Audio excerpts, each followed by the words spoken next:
Meta is hiding the most important metric that's costing you thousands. And in this video, I will show you exactly what it is. Hey, before we dive in, if you haven't watched my last video, pause this right now and watch it at a 1.25x speed. It's crucial context for what I'm about to show you. Ready? Let's go.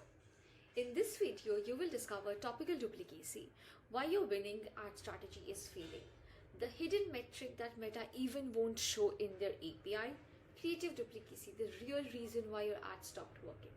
Plus, by the end of this video, I'll share you my personal Google Sheet where if you're using a Meta API, then that particular Google Sheet is really going to be useful for you.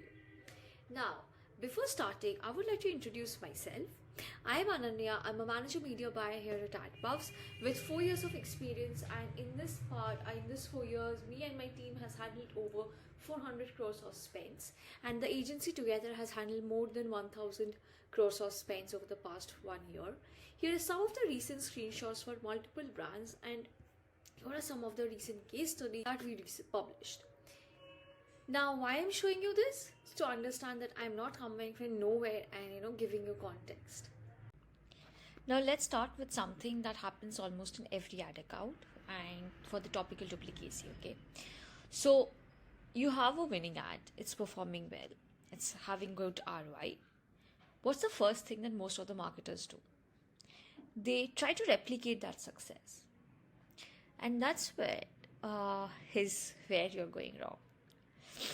When a business starts, the first set of ads are actually in either problem aware or solution aware. I've not taken the unaware part because most of the ads, if I tell you, suppose you're launching a particular health and wellness, or you're launching a particular cosmetics, initially you're not targeting the unaware. You're trying to get more and more of the solution aware people because people are already aware of that.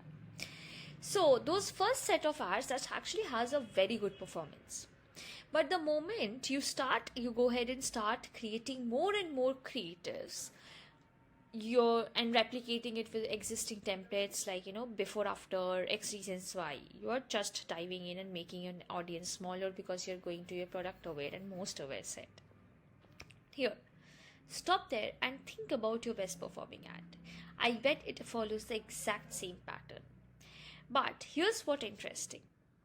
When you're trying to replicate that success, the performance of all the new ads are poorer than the original ad.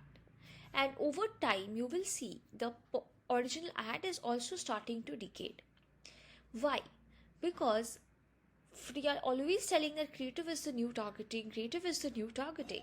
But what we are missing is when I'm using the same communication to target the same set of audiences, my cost per thousand incremental reach is actually going to increase. That's why I'll show you how reducing the creative duplicacy has actually helped me to reduce the cost per thousand incremental reach for an ad account. In the last video, I was actually showing you how to calculate the cost per thousand incremental reach manually. And here's what interesting is Meta already has that metric, okay, and it's known as cost per thousands account center reach. Just click here and you can just go ahead and see your C mode. You'll see the definition is exactly what a cost per thousand incremental reach means. So this is the cost per 1000 account center reach.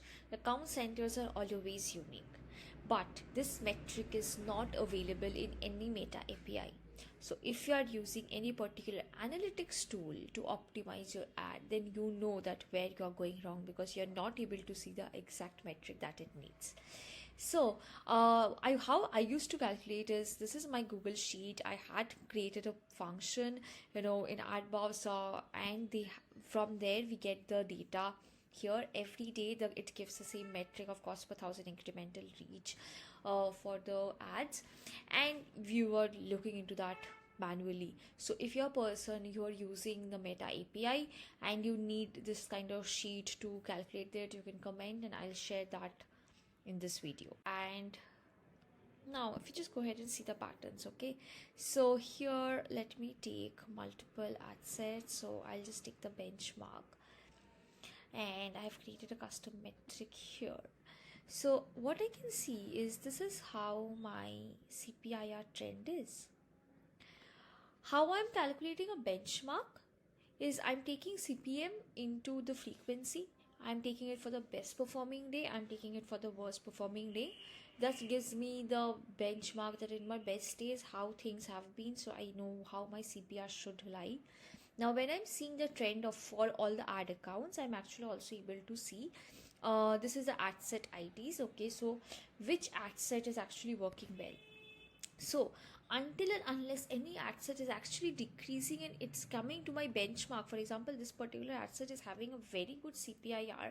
So until and unless this particular one or any other ad set is coming towards nearby this benchmark, I should actually not scale any of those ads. And any particular ad is having ever increasing CPIR trend, I will stop that. So let me showcase you some more here examples. Like see here, these are all on an increasing trend and has been paused. Only the ads that is on a decreasing trend should go on. And here even this particular ad, you can see it has started to increase. So I will see what has actually happened on this day. Is there any particular issue that this particular ad or a particular topic has been replicated. Secondly, there will be ads, you will see that okay, even if the CPIs are decreasing trend, so let me just unselect all and so if I can see that okay, like this particular ad, okay, this one, this is not a consistent performer for me. Some days it's getting purchased, some days it's not. Okay, the CPIR is on a decreasing trend, but the performance is not consistent. So I will not scale that. I will wait for this ad to see that okay, it's giving me consistent. Like over the last few days, the performance has been there, but again my CPR has increased yesterday, so I will not go ahead and scale it. So you have to understand the patterns, and this is a very important thing which brings me to the third topic of creative duplicacy. The moment you're duplicating an ad, and this is how the graph goes ahead and looks. This is how it was going, my CPI was here, I started, and there was some particular other ad set has been launched in the same communication, and bam, it started to increase. My CPM has been every time fluctuating the moment I paused that particular second ad, because definitely it did not sustain my initial evergreen ad. The CPIR started to decrease. My CPOBCs has been on trend, and things are coming better now. So if you see here, my cost per thousand incremental reach at a point it was around 68, 66, and then it started to increase. It has reached as high as 400, and now it's gradually decreasing, but it has not been in that level yet. So this is how your creative duplicacy matters a lot. So actually this brings me to the biggest mistake that everyone does is creative duplicacy. It's a waste of money, and let me talk to you through typically what happens.